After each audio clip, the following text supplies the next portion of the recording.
Welcome to reality check. ప్రస్తుతం మనతో పాటు ఉన్నారు పొలిటికల్ అనలిస్ట్ బాలా గారు. నమస్తే అండి బాలా గారు. నమస్తే బాలా గారు, రామ్ గోపాల్ వర్మ గారికి ముందస్తు బెయిల్ మంజూరైంది 3 కేసుల్లోనూ కూడా. ఫస్ట్ ఆఫ్ ఆల్ ఏం చెప్తారు? అవును, యాక్చువల్గా మీకు ఒక వింత చెప్పాలండి. చెప్పండి. మీ నవ్వులోనే అర్థమవుతుంది ఏదో చెప్పబోతున్నారు.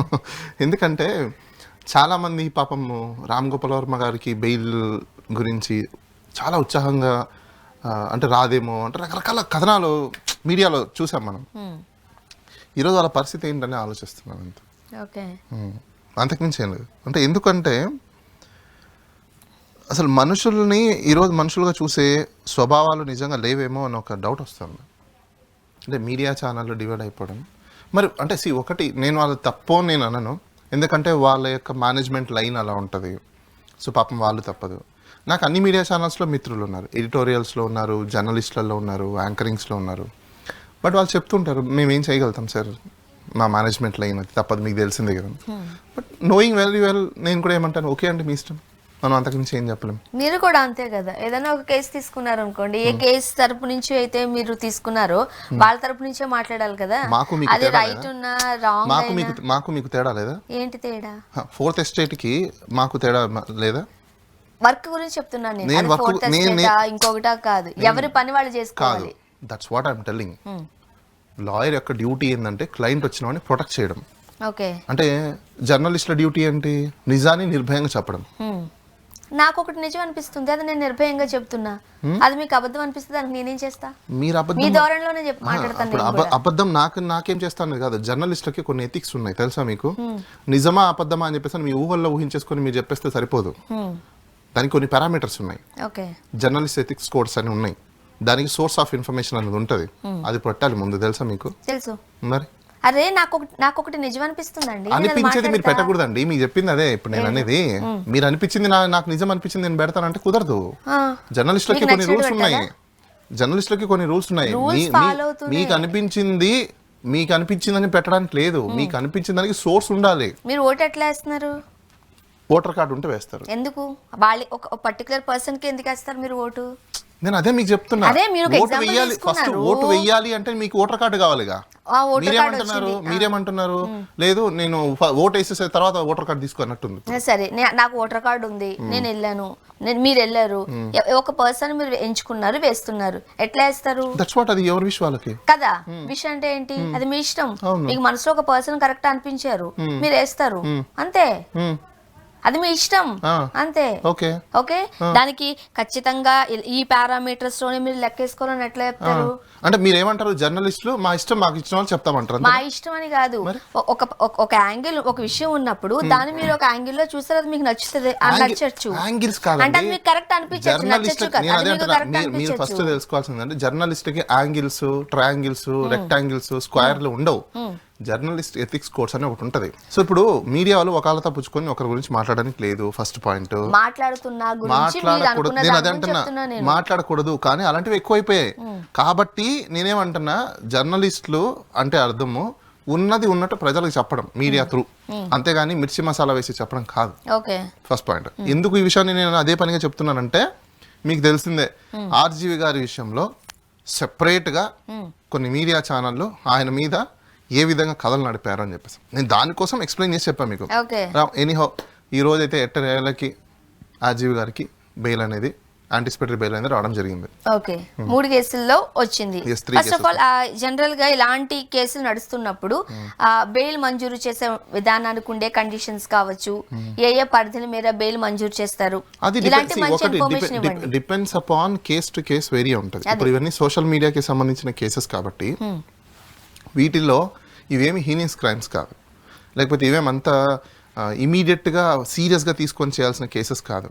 ఎప్పుడో జరిగిపోయిన అంశాలని ఈరోజు ఎఫ్ఐఆర్ కట్టారు కాబట్టి ఇన్వెస్టిగేషన్ అనేది నార్మల్ సర్కమ్స్టాన్స్లో జరుగుతుంది. కానీ ఇప్పుడే పర్సన్ని అరెస్ట్ చేసేంత నీడ్ ఎక్కడుంది దీంట్లో? ఇలా లేని సందర్భాలలో ఒకవేళ నిజంగా ఎఫ్ఐఆర్ కట్టింది లీగలా ఇల్లీగలా అని కూడా క్వశ్చన్ మీకు వచ్చినప్పుడు, మీకు డౌట్ వచ్చినప్పుడు మీరు న్యాయస్థానానికి అప్రోచ్ అయ్యి ఒకటి యాంటిసిపేటరీ వేసుకోవడం, లేదంటే క్వాష్ చేసుకోవడం, ఈ రెండిట్లో ఏదైనా చేయొచ్చు అనమాట. సో ఇప్పుడు మేము యాంటిసిపేటరీ వేసాం కాబట్టి జడ్జి గారు కూడా దాన్ని పరిశీలించి అవును నిజమే కదా, కేసెస్ ఎప్పుడో అయి ఉన్నవి, ఎఫ్ఐఆర్లు కట్టున్నారు, అది ఎంతవరకు కరెక్ట్ కాదనేది ఆయన కూడా చూసుకొని యాంటిసిపేటరీ బెయిల్ గ్రాంట్ చేశారు. ఓకే, సాధారణంగా ఇక్కడ రామ్ గోపాల్ వర్మ గారా, బాలా గారా, స్వర్ణ గారా విషయాన్ని పక్కన పెడితే కొంతమంది నిజంగానే కొన్ని పార్టీలకి సంబంధించి ఏ మాట పడితే ఆ మాట మాట్లాడారు. అది ఈ పార్టీ ఆ పార్టీ అని కాదు. కొంతమంది జర్నలిస్టులుగా ఉన్న వాళ్ళు కూడా ఓకే సొసైటీలో లేకపోతే పాలిటిక్స్ లో ఏదైతే జరుగుతుందో వాళ్ళకి ఇంతకు ముందు ఉన్న అనుభవ రీత్యా కొన్ని విషయాలు మాట్లాడినప్పటికీ దాన్ని కూడా తప్పు అంటూ అది ఎన్ని గవర్నమెంట్ అండి ఈ రోజు ఒక ప్రభుత్వం ఉంది కాబట్టి ఇలా చేసిందంటే కాదు. పూర్వ ప్రభుత్వాలు కూడా గత ప్రభుత్వాలు కూడా ఇలానే చేశాయి. ఇలానే మీడియా వాళ్ళు మాట్లాడితే మీడియాని బ్యాన్ చేసేసిన సందర్భాలు ఉన్నాయి 4-5 ఏళ్ల వరకు. ఇదంతా జర్నలిస్టులు మీడియా వాళ్ళు ఎదుర్కొంటున్న సమస్యలే. అవి ఎదుర్కొంటున్న సమస్యలు కాదు, మీరు చేసుకుంటున్న తప్పులు అవి. ఎవరు? మీడియా వాళ్ళు చేసుకుంటున్న తప్పులు. అందుకే మరి ఈ రోజు బెయిల్ తెచ్చుకోవాల్సిన పరిస్థితి కూడా వస్తుంది. ఎందుకంటే తప్పుల గురించి వన్ సైడ్ మాట్లాడొద్దు. ఎందుకు బెయిల్ వరకు మీరు చేసుకున్న తప్పులు ఎందుకు అంటున్నానంటే, మీరు పబ్లిక్ సైడ్ ఉండి ప్రభుత్వాలను ఎప్పుడు ప్రశ్నించే రూపంలో మీరు ఉండాలి. అవునా? ఒక ప్రభుత్వం వస్తే మేము ప్రశ్నిస్తాం, ఇంకో ప్రభుత్వం వస్తే మేము ప్రశ్నించాం అంటే ఎంతవరకు కరెక్ట్? నేనే ప్రాక్టికల్గా చెప్తున్నా. ఎన్నో ఇష్యూస్ కొన్ని మీడియా హౌసెస్కి పంపిస్తే, సార్ బాలాగారు మేము వేయలేమండి, ఎందుకంటే మేము ఆ స్టాండ్ తీసుకోలేమండి. మీరు ఎవరి గురించి అయితే వకాలతాలు పుచ్చుకుంటారో మీరు అలా మాట్లాడొద్దు బాలాగారు. మేము చేసేది కరెక్ట్. సినిమాలు అనేది మీకు నచ్చిన సినిమాలు తీస్తారు, లేకపోతే మానేయండి అంటారు. మీరు కూడా ఛానల్ మార్చుకోండి, మీకు నచ్చిన ఛానల్ చూసుకోండి. వేయడానికి లేదండి, మీరు అలా వేయడానికి లేదు. ఎవరు వెళ్ళి అక్కడికి సినిమాలు తీసేదానికి ఒక సెన్సార్ బోర్డు అనేది ఎక్కడ ఉంది? సెన్సార్ బోర్డు మీకు తెలీదా? సెన్సార్ బోర్డు మీకు తెలీదా? సెన్సార్ బోర్డు అనేది ఒకటి ఉంది. ఒక సినిమా తీసిన తర్వాత సెన్సార్ బోర్డులో ఆ సినిమా చూశాక సెన్సార్ సర్టిఫికెట్ అయితే ఇస్తారు. ఆ సెన్సార్ సర్టిఫికెట్ లో కూడా దానికి కేటగిరైజేషన్ చేసి చిన్నపిల్లలకి, అడల్ట్స్ కి చూడాలి అనేది ఉంటది.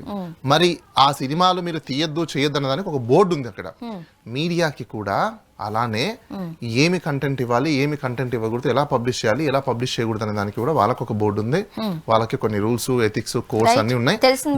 దాని ప్రకారంగానే మీడియా కూడా వెళ్ళాలి. కానీ ఈ మధ్య కాలంలో మీడియా ఏం చేస్తుంది చెప్పండి? ఒక పార్టీ వస్తే ఒకలాగా, ఇంకో పార్టీ వస్తే ఇంకోలాగా, ఇలా బిహేవ్ చేయడం వల్ల ఏం జరుగుతుంది? ఇప్పుడు మీరు అన్నట్టే ఒక పార్టీ వాళ్ళు వస్తే వాళ్ళ మీద కేసులు పెడుతున్నారు, ఇంకో పార్టీ వస్తే వీళ్ళ మీద కేసులు పెడుతున్నారు. ఇది ఇద్దరు తప్పే. ఒక్కరు తప్పనేది నేను అన్నట్లా, ఇద్దరు చేసేది కూడా తప్పే, ఇద్దరు మీడియాలు చేసేది కూడా తప్పే. ఎందుకంటే ఏ పొలిటికల్ పార్టీ వచ్చినా మీడియా అనేవాళ్ళు ప్రజలకి సంబంధించిన వారధి లాంటి వాళ్ళు. ఓకే, ఇదే ఫోర్త్ ఎస్టేట్. ఫోర్త్ ఎస్టేట్ అంటే ఎలా ఉండాలి? ప్రజలకి చేరవేసే విధంగా ఉండాలి. అవునా? జరిగే తప్పుల్ని, ప్రభుత్వాలు చేసే అవకతవల్ని, వాటిని చేరవేసే విధంగా ఉండాలి. ఒక ప్రభుత్వంని మేము వేస్తాం, ఇంకో ప్రభుత్వం మేము దాచిపెడతామంటే అది అప్పుడు ప్రజల దగ్గరికి వాళ్ళ భావనలు ఎలా ఉంటుంది? నిజాన్ని ఎవరు తీసుకెళ్ళాలి? ఏ ప్రభుత్వం అయినా, ఏ రాజకీయ నాయకుడైనా ఇప్పుడు దాకా మీ ఎక్స్పీరియన్స్లో ఇన్నిసార్లు గెలిచారు, ఇన్నిసార్లు ఎమ్మెల్యేలు అయ్యారు, ఇన్నిసార్లు ప్రామిసులు చేశారు. ఎప్పుడైనా ఇప్పుడు సపోజ్ మీరే ఉన్నారు, below poverty line, middle class, upper middle class, ఈ సెగ్మెంట్ ఎప్పుడైనా తగ్గిందా? ఇంకా అదే సెగ్మెంట్లో ఉంది కదా. కానీ ప్రభుత్వాలు చేసే, రాజకీయ నాయకులు చేసే ప్రామిస్లు ఏంటి? మీ భవిష్యత్తులను మార్చేస్తాం, మీ బతుకులను మార్చేస్తాం, సింగపూర్ని చేస్తాం, మలేషియా చేస్తాం, థాయిలాండ్ చేస్తాం. ఇదే కదా చెప్తున్నారు ఎప్పటి నుంచో. ఇయర్స్ టుగెదర్ అయిపోతుంది, 5 yearsకి ఒకసారి 5 years మారుతుంది, ఇంకా అలానే ఉంది కదండి. రాజకీయాలు, రాజకీయ వ్యవస్థ అది తప్పు. నేను అనేదానికే దీన్ని ప్రశ్నించాలి, దీన్ని మారాలి అంటే మీడియా అనేది న్యూట్రలేషన్ ఉండాలి ఎప్పుడైనా. మీడియా న్యూట్రలేషన్ లేకపోతే ఏమైపోతుంది చెప్పండి? ఒకరికి బయాస్డ్ అయిపోయారు అనుకోండి, వాళ్ళు చేసే తప్పులేవి ఎత్తి చూపించరు. ఇంకోరు బయాస్ అయిపోయారు అనుకోండి, వాళ్ళు చేసే తప్పులు ఎత్తి చూపించడం. దానివల్ల నష్టపోయేది ఎవరు? ఇప్పుడు నేను చెప్తానండి సింపుల్ గా. ఇప్పుడు 2 వర్గాలుగా మీడియా చీలిపోయిందని మీరే అన్నారు. ఒక వర్గం వాళ్ళు ఒకరికి సపోర్ట్ చేస్తున్నారు, ఇంకొక వర్గం వాళ్ళు వీళ్ళకి సపోర్ట్ చేస్తున్నారు. ఎప్పుడైతే ఒక వర్గం వాళ్ళు వార్తలు వేయట్లేదో, మీకు కావాల్సిన వాళ్ళకి రెండో వర్గానికి సపోర్ట్ చేసే మీడియా ఛానల్ పెట్టుకుని చూడండి.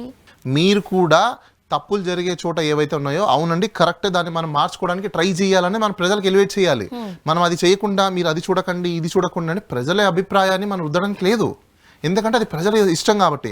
ఏ ఛానల్ పెట్టుకోవాలి, ఏ ఛానల్ పెట్టుకోకూడదు, దేన్ని చూడాలి, ఒకరికి వకాలతా పుచ్చుకుని వచ్చి మళ్ళీ మీరు ఏ సైడ్ నుంచి వచ్చారో నేను ఆ సైడ్ మాట్లాడాల్సిన పరిస్థితి. నేను ఏ సైడ్ రావడం ఏంటి నాకు అర్థం కాదండి. నేను ఏ సైడ్ నుంచి వచ్చానో నాకు అర్థం కాలేదు. నాకు అర్థమవుతుంది కాబట్టి చెప్తున్నా.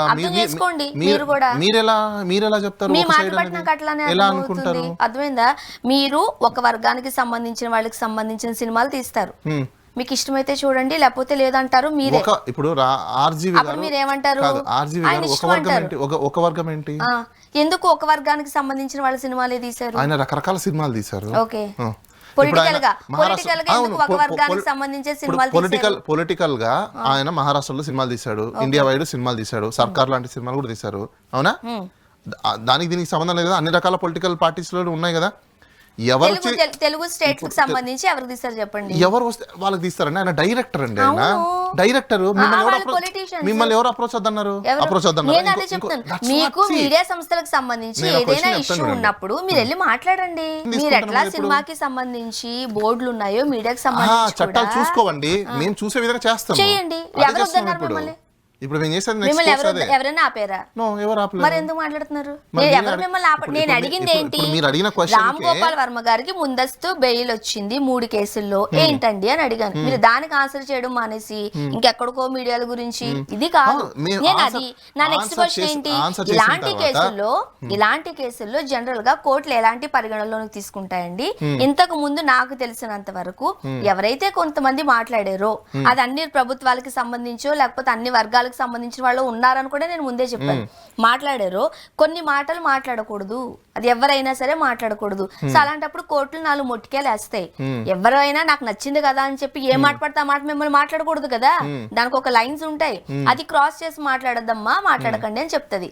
నేను దాని గురించి మాత్రమే మాట్లాడుతున్నాను. మీరు దానికి ఆన్సర్ చేయడం మానేసి ఇంకొకటి ఏదో పట్టుకుని ఈ మీడియా వాళ్ళు అలా చేస్తున్నారు, నేను అడిగేది అది కాదు. నేను మీకు ఆన్సర్ చెప్పిన తర్వాతనే దాంతో పాటు కనెక్ట్ కూడా చేశాం మీకు. నేను ఏమని అంటే బెయిల్స్ వచ్చాయి, వచ్చిన తర్వాత కొన్ని మీడియా హౌసెస్ పాపం వాళ్ళు ఏం అనుకుంటున్నారో ఇప్పుడు వాళ్ళకే అర్థం కావట్లేదు, ఎందుకు వాళ్ళు ఎలా అనుకోవాల్సి వస్తుంది అనే దానికి కూడా నేను రీజనింగ్ చెప్పి ఇదంతా డిస్కషన్ వచ్చింది మీకు. నాకు అదంతా మీరేం మాట్లాడలేదు. సరే, అక్కడికి ఆ టాపిక్ అయిపోయింది. సో ఇప్పుడు కోర్టు ఇచ్చింది, ఇచ్చేటప్పుడు కొన్ని కండిషన్స్ పెట్టి ఇస్తారు, రైట్? ఎలాంటి కండిషన్స్ అయినా పెట్టారా? కండిషన్స్ ఉన్నాయి. కండిషన్స్ అంటే ఇన్వెస్టిగేషన్ కి కోఆపరేట్ చేయమని చెప్పి ఉంది కండిషన్, అదొకటే అంతే. అంతకుమించి ఏమీ లేదు అంటారు. Nothing condition. Okay. And next మొన్నటి వరకు రాజ్యసభకి నాగబాబు గారు వెళ్తారేమో అని అనుకున్నారు. బట్ ఇప్పుడు మంత్రి పదవి ఇవ్వబోతున్నట్టుగా కూడా చంద్రబాబు నాయుడు గారు చెప్పడం జరిగింది. ఫస్ట్ ఆఫ్ ఆల్ ఎలా చూస్తారు దాన్ని? చూడడం ఏముందండి, అది తెలిసిందే. ఇన్ని రోజుల నుంచి ప్రజలు, అలానే ఇప్పుడున్న కూటమి ప్రభుత్వము, కొత్తగా వచ్చిన జనసేన పార్టీ ఏం వాగింది, ఏం మార్మరైజ్ చేసింది? ఫ్యామిలీ పొలిటికల్ పార్టీస్ అయిపోతాయి, వారసత్వ రాజకీయాలు అయిపోతున్నాయి అని మాట్లాడిన వాళ్ళు ఈరోజు ఏం చేస్తున్నారు? ఇప్పుడు దీన్ని ఏమంటారు చెప్పండి? మీరు ఏమంటారు దీన్ని?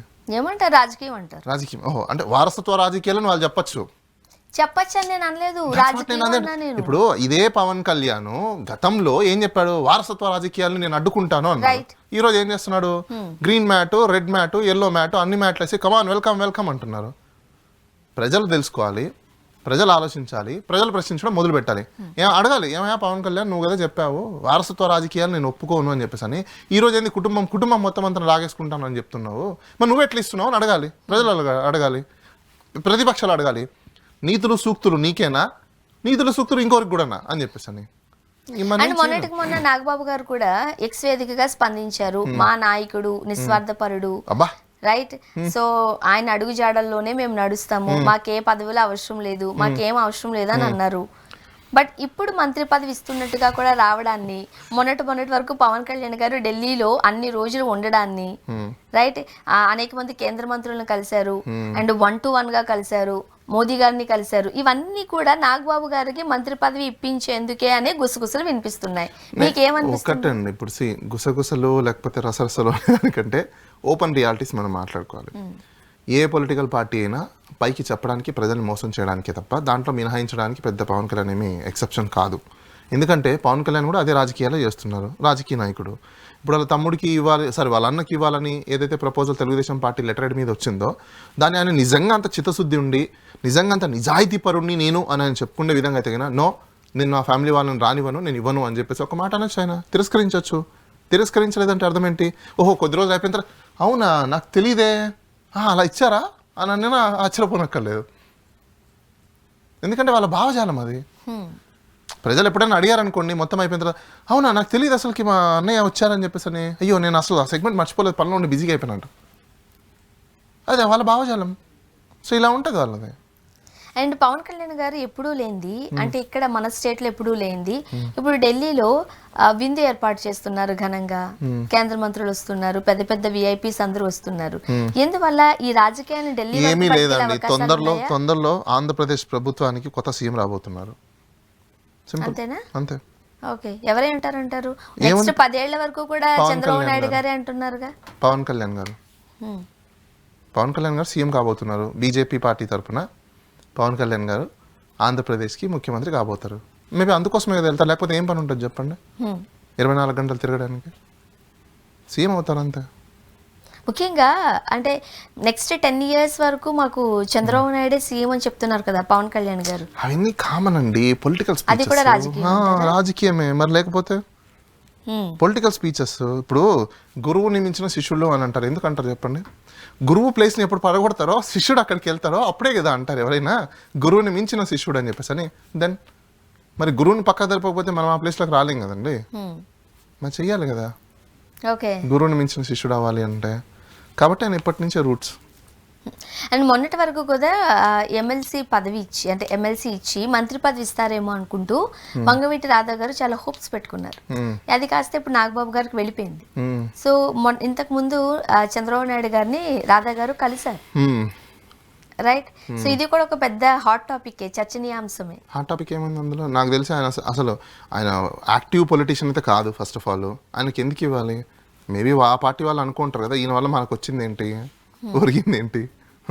అక్కడ పెద్ద ఆటం బాంబు పవన్ కళ్యాణ్ గారినే పెట్టుకొని కమ్యూనిటీలో ఈయన ఉంటే ఎంత, లేకపోతే ఎంత. ఆ జనరేషన్ ఎప్పుడూ అయిపోయింది, వంగవీటి రాధా గారి యొక్క జనరేషన్ టైమ్స్లోనే అయిపోయింది. ఇంకెవరు గుర్తుపెట్టుకుంటున్నారు? ఆయనకి ఎందుకు ఇస్తారు అసలుకి? నన్ను అడిగితే అసలు నాకు తెలిసినంత ఆయనకి ఏ చైర్మన్ కూడా ఇవ్వరు అనుకుంటా. ఓకే, ఎందుకంటే అంత కెపాసిటీ లేదు ఇప్పుడు. కానీ ఇప్పటికీ ఒక బలమైన సామాజిక వర్గం, ఎన్ని ఓట్లు ఉంటాయి? ఎన్ని బలమైన సామాజిక వర్గం ఆయనకున్నా ఆయన ద్వారా వచ్చే ఓట్లు ఎన్ని? ఈరోజు ఆల్రెడీ ప్రభుత్వం వచ్చేసింది, ఆయన వల్ల ఎన్ని ఓట్లు వచ్చాయి? 160+ సీట్స్ ఉన్నవా? అన్ని ఆయన ఇన్ఫ్లుయెన్స్ చేయగలుగుతాడా? లేదు. ఆయనకున్న మహా అంటే విజయవాడలో కూడా ఇప్పుడు ఏం లేదు, అయిపోయింది. ఇంకేముంది అక్కడ? ఏం అవసరం? రాజకీయం చేసేది అంతే. అవసరం లేదు. ఎందుకు? ఏం చేస్తారు చెప్పండి? ఓకే, ఇన్ఫ్లుయెన్స్ చేయగలిగితే ఓకేలా అనుకోవచ్చు. ఆయన ఏ ఉద్యమాలు చేశాడు? ఆయన ఏ ప్రజా సమస్యల మీద పోరాడాడు? ఆయన మీద ఇన్ఫ్లుయెన్స్ అవ్వడానికి చెప్పండి. మీకు తెలిసి అయ్యారా? ఏదన్నా ఉద్యమాలు చేశారు ఆయన? ప్రజా సమస్యల మీద పోరాడారు? పోనీ ప్రజలందరూ ఆయన వెనకాల ఉన్నారనుకోండి, ఎవ్వరు లేరు. ఇంకా అలాంటప్పుడు ఎందుకు ఇస్తారు? చంద్రబాబు నాయుడు గారు వెరీ క్యాలిక్యులేటెడ్ ఆ విషయంలో. సో నాకు తెలిసి ఆయనకి ఇచ్చే అవకాశాలు అయితే ఉండవు. మరి అంత క్యాలిక్యులేటెడ్ ఉన్న చంద్రబాబు నాయుడు గారు పవన్ కళ్యాణ్ గారిని ముఖ్యమంత్రిని అవనిస్తారా? వాళ్ళ కొడుకుని పక్కకు పెడతారా? అది ఇట్స్ క్లాషెస్ అండి. అది క్లాషెస్. అదే కూటమి. అలాంటి స్టేజ్కి వచ్చినప్పుడు కూటమి ఉంటుందా, చీలిపోతుందా అనేది క్వశ్చన్. కూటమి చీలిపోయిన తర్వాత టీడీపీలో ఉన్న వాళ్ళు జంప్ అవుతారా అవరా అనేది క్వశ్చన్. అర్థమైంది కదా మీకు? కూటమి చీలిపోయిద్దా చీలదా అనేది ఒక క్వశ్చన్ అయితే, చీలిన తర్వాత జంప్ అవుతారా అవరా అనేది ఇంకో క్వశ్చన్. ఒకవేళ కూటమి చీలిన తర్వాత జంప్ అయ్యారనుకోండి, పాపం ఆయన ఏం చేస్తారు? ఎందుకంటే ఆల్రెడీ ఆయన చేసిన ఎక్స్పీరియన్స్ ఆయనకుంది కాబట్టి ఆ పెయిన్ ఆయన కూడా భరించాల్సిందే, తప్పదు. ముఖ్యంగా అవన్నీ జరగకుండా ఉండే mind set, calculated mind set Chandrababu Naidu. నేను ఒక క్వశ్చన్ చెప్తాను, వాళ్ళు ఒకసారి డిటర్మైన్ అయిన తర్వాత ఆయన ఏం ఆపగలుగుతారు చెప్పండి? గతంలో చంద్రబాబు నాయుడు గారు సీఎం అయ్యారు, ఎలా అయ్యారు? ఆయన చెయ్యాలని అనుకున్నారు కాబట్టి అయ్యారు, అవునా? అంతే కదా. ఇప్పుడు వాళ్ళు కూడా చేయాలని అనుకున్న తర్వాత ఎవరు ఆపగలుగుతారు చెప్పండి? సేమ్ టు సేమ్ జో లిఖా వో ఆయా, అంతే. అండ్ పవన్ కళ్యాణ్ గారు మొన్నటి వరకు చెగువేరా అన్నారు. కర్మ return backs is very powerful. Okay, నమ్ముతారు గట్టిగా మీరు? అది ఎవరికైనా నాకు తెలిసినంత వరకు మనం చేసే కార్యక్రమాలను బట్టే రేపు భవిష్యత్ అనేది డిసైడ్ అవుతుంది. ప్రస్తుత కాలంలో జరిగే వర్తమాన్, భూతకాల్, భవిష్యత్ కాల్ అంటే హిందీలో మా టీచర్ చెప్పేది అట్లా. వర్తమానంలో ఏదైతే జరిగింటుందో 3 మనుషులు ఉంటారంట. వర్తమానం అనే ఒక మనిషి, భూతకాలం అనే ఒక మనిషి, భవిష్యత్ అనే ఒక మనిషి. సో ఆ భవిష్యత్తులో ఏ మనిషి ఎలా మారాలనేది వర్తమానం చెప్తుంది మనకు. భూతకాలం నుంచి మనం ఏం చేయలేం. ఇప్పుడు పవన్ కళ్యాణ్ గారు మొన్నటి వరకు చెగువేరా అన్నారు. వన్స్ ఎమ్మెల్యే అయిన తర్వాత, ఉప ముఖ్యమంత్రి అయిన తర్వాత సనాతన ధర్మాన్ని భుజానికి వేసుకున్నారు. ఇప్పుడు మాకు అసలు వారసత్వ రాజకీయాలు వద్దు, మాకు పదవులు వద్దు అన్నారు. ఇప్పుడు మళ్ళీ ఎవరైతే నేను అదే కదా ఇది చేస్తున్నారు. సో ఇప్పుడు అడగడానికి లేకపోతే ఏపీలోని ప్రజలకి, జన సైనికులకి ఏం అర్థం కాని పరిస్థితి. ఇప్పుడు మీరు జన సైనికుల వరకు వెళ్ళిపోయారు. జన సైనికులు ఎక్కడైనా టీ కొట్టు దగ్గరికి వెళ్తే కూడా అడుగుతారు ఇప్పుడు జనాలు, ఏమయ్యా మీ నాయకుడు చెప్పాడు ఏం మాట్లాడుతున్నారంటే వాళ్ళు టీ అక్కడ పక్కన పారిపోవాల్సిన పరిస్థితి వచ్చింది. లేదు అంటే గొడవలనే జరుగుతాయి. మా నాయకుడు నువ్వు ఎలా అంటావా, మా నాయకుడు ఏం చేసినా కరెక్టే, నీకు తెలియదు, అన్ని మా మంచి కోసమే, అన్ని మన మంచి కోసమే అని అంటాడు.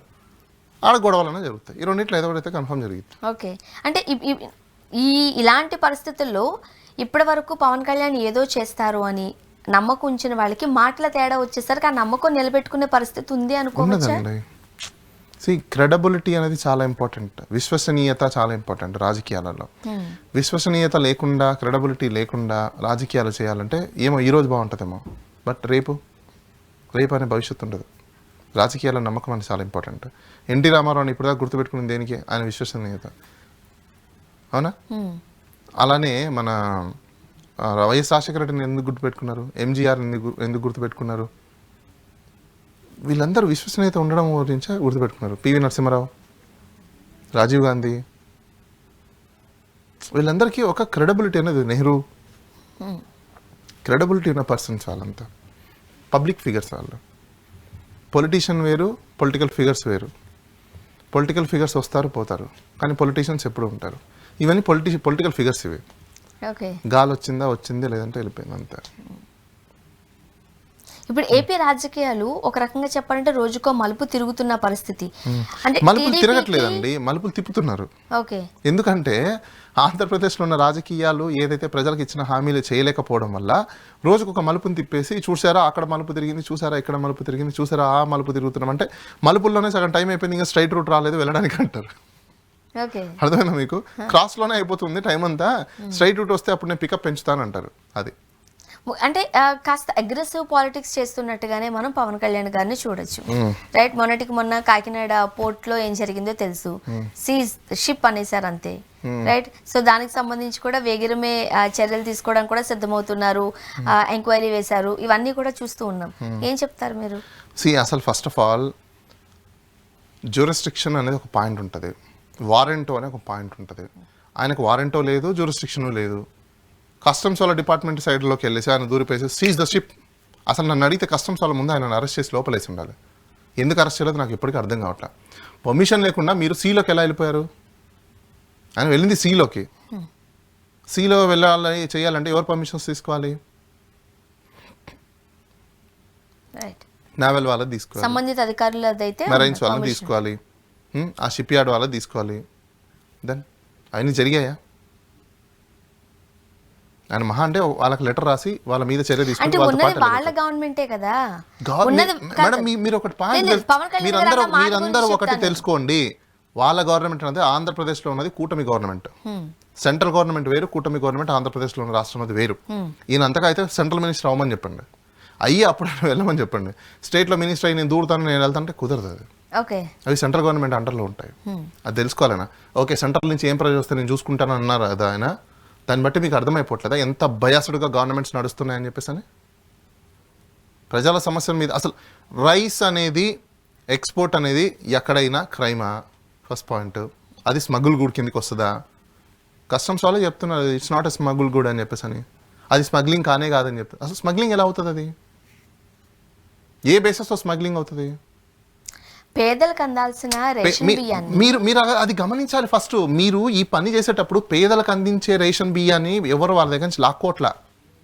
పేద ప్రజలే వ్యాన్ వెళ్తే ప్రాక్టికాలిటీగా మీరు రాజకీయాలు చేస్తున్నాను నాకు రాజకీయాలు మొత్తం తెలుసు అని అంటారు కదా. పోయి ఒకరోజు వ్యాన్ వెళ్ళినప్పుడు మఫ్టీలు వెళ్ళి చూడండి, వెళ్తే వస్తారు, తమ్మేస్తారు, డబ్బులు తీసుకుంటారు, పోతారు. పేద ప్రజలే ఇస్తున్నారు వాళ్ళకి, వాళ్ళు అమ్ముకుంటున్నారు. మీరు ఫస్ట్ ఎవరిని ఇది కట్టెలు చేయాలి? పేద ప్రజలు ఎవరైతే ఇల్లీగల్గా అమ్ముతున్నారో ముందు వాళ్ళని పట్టుకోవాలి. మీరు వాళ్ళని పట్టుకోకుండా కొన్నవాడిని పట్టుకుంటే, ఇప్పుడు మీ ఇంటి మీరే ఉన్నారండి ప్రాక్టికల్గా, మీకు పీడిఎస్ రైస్లు వచ్చాయి, సపోజ్ మీ ఇంట్లో బియ్యం ఉన్నాయి, ఇప్పుడు మీకు డబ్బులు కావాలి, 1 కిలో మీరు వాడుకున్నారు, 9 కిలోల రైస్ మీ దగ్గర ఉన్నాయి, మీరు బయట షాప్ దగ్గరికి వెళ్ళారు, బాబు నాకు ఈ బియ్యం వద్దు, నాకు డబ్బులు ఇచ్చే నీకు బియ్యం ఇస్తాను అన్నారు సపోజ్ అనుకోండి. అప్పుడు ఆ బియ్యం ఇచ్చేసి అతను మళ్ళీ రిటర్న్గా డబ్బులు ఇచ్చేసాడు అనుకోండి, అది క్రైమా? లేదు. సరే, ఒకవేళ వాళ్ళ పాయింట్ ఆఫ్ వ్యూలోనే క్రైమ్ అని అనుకుందాం. అది కాదు, ఇంకొక స్టోరీ, ఇంకొక వర్షన్ తీసుకుందాం. వీళ్ళ దగ్గర బియ్యం ఉన్నాయి, అలా చింతపండు కావాలి, డబ్బులు లేవు. ఈ స్టోర్ బియ్యంని 2 కిలోస్ 3 కిలోస్ తీసుకుని షాప్ అతనికి ఇచ్చారు.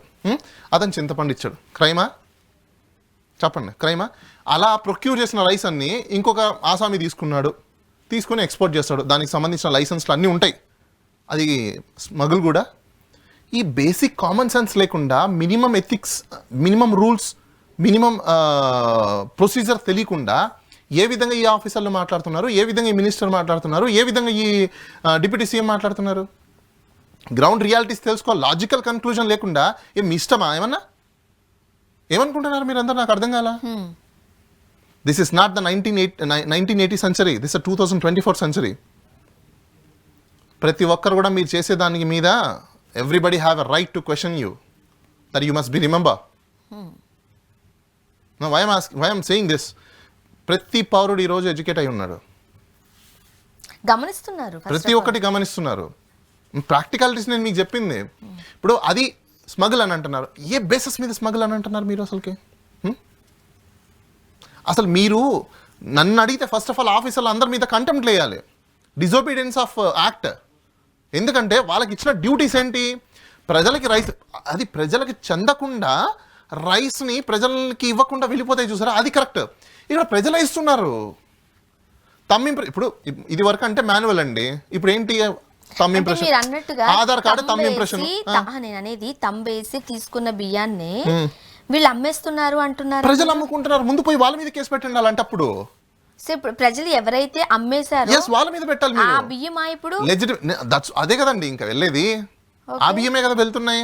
వాళ్ళు లెజిటిమేట్ గా పర్చేసెస్, వాళ్ళు లెజిటిమేట్ రైట్ ఉంది వాళ్ళకి.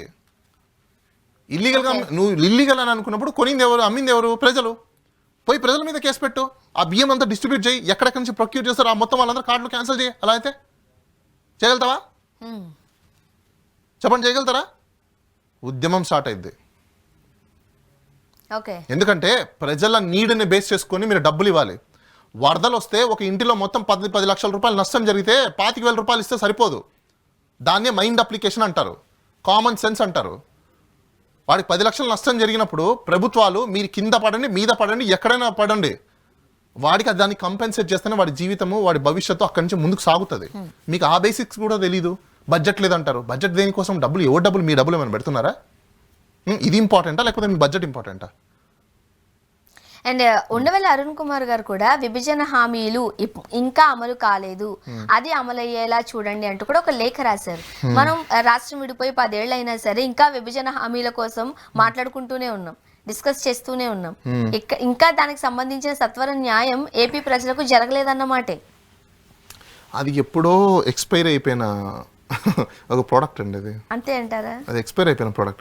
దాని గురించి ఊరికే ఏదో మాట్లాడుకోవడానికి, ఎజిటేషన్ చేసుకోవడానికి, పొలిటీషియన్స్ ఏదో స్పీచెస్ ఇచ్చుకోవడానికి పనికొస్తుంది తప్ప ప్రజలకి కానీ లేకపోతే ఆ రాష్ట్రంలో ఉన్న జనాలు కానీ ఎవరు పెద్ద దాని గురించి మాట్లాడుకోవట్లేదు, చర్చించుకోవట్లేదు. అదేంటో కూడా వాళ్ళకి తెలియదు. ఇంకా అలాంటప్పుడు దాని మీద పెద్ద ఇదే ఉంటుంది. అంటే ప్రజలు కూడా ఇది అవ్వదులే అని ప్రజలకు ఎవరికి తెలియదు. మీరు ఒక పని చేయండి, ప్రజల దగ్గరికి వెళ్ళి ఆంధ్రప్రదేశ్ ప్రజలు విభజన హామీలు ఏంటో మీకు తెలుసా? అదేంటి అంటారు. ఇప్పుడు 10 years అయిపోయిందండి. జనరేషన్ 30 yearsలో ఉన్నవాడు 40 yearsకి వచ్చేసాడు. వాడికి 30లో ఉన్నది గుర్తుంటుందా? ఇంకా ఆడి బతుకు, భవిష్యత్తు, పిల్లల స్కూలు, లేకపోతే ఫీజులు, ఇంకొకటి అక్కడే చచ్చిపోతారు జనాలందరూ. ఇంకెక్కడ గుర్తుంటుంది? తెలంగాణ నుంచి మనకి ఇది రాలేదని, అవునా రావాలనా ఎప్పుడు అని అంటారు. ఇంకా ప్రత్యేక హోదా విషయాన్ని మర్చిపోవాల్సిందే. అసలు నేను అదే అంటున్నానండి, మీరు ఇలాంటివి వెళ్ళి మీరు ప్రజలను అడిగారు అనుకోండి, అదేంటి ప్రత్యేక హోదా అంటే ఏంటి, దానివల్ల ఏమొస్తుంది మనకు, నాకేమైనా సబ్సిడీ ఇస్తున్నారా అని అంటారు. ఒకవేళ 20 years వాళ్ళని వెళ్ళి అడిగాం అనుకోండి ఇదే విషయాన్ని, 10 ఏళ్ల పిల్లడికి అసలు విభజన హామీలో ప్రత్యేక హోదా అంటే 20 years పిల్లల్ని అడిగితే ఇప్పుడు ఏం చెప్తాడు? ప్రత్యేక హోదానా ఎప్పుడు వచ్చింది? ఎందుకు అప్పుడు అతను 10 years, ఇప్పుడు 20 years. 10 years అయిపోయింది కదా. సో 10 years అర్థం కాని వయసు అది. ఇప్పుడు అర్థం చేసుకుందాం అంటే అంతవరకు వెళ్ళే పరిస్థితి లేదు. పోనీ అర్థమైన వాళ్ళు వెళ్ళగలుగుతారా అంటే వాళ్ళ ఏజ్ ఫ్యాక్టర్, గేజ్ ఫ్యాక్టర్, లేకపోతే రేంజ్ ఫ్యాక్టర్, ఈ 3 ఫ్యాక్టర్లు అయిపోయి దెన్ ఒక జనరేషన్ అయిపోయింది. ఈ ప్రెసెంట్ ఉన్న సర్కమ్టెన్స్లో 10 yearsకి ఒక జనరేషన్ వచ్చింది. ఒకప్పుడు 20 yearsకి ఒక జనరేషన్ వచ్చేది, లేదు ఇప్పుడు 10 yearsకి ఒక జనరేషన్. గుర్తుండదు ఎవరికి కూడా. ఓకే, సో మనం గుర్తొచ్చినప్పుడల్లా పెద్ద పెద్ద వాళ్ళు ఇలా మాట్లాడుకోవడం తప్పితే అంతే.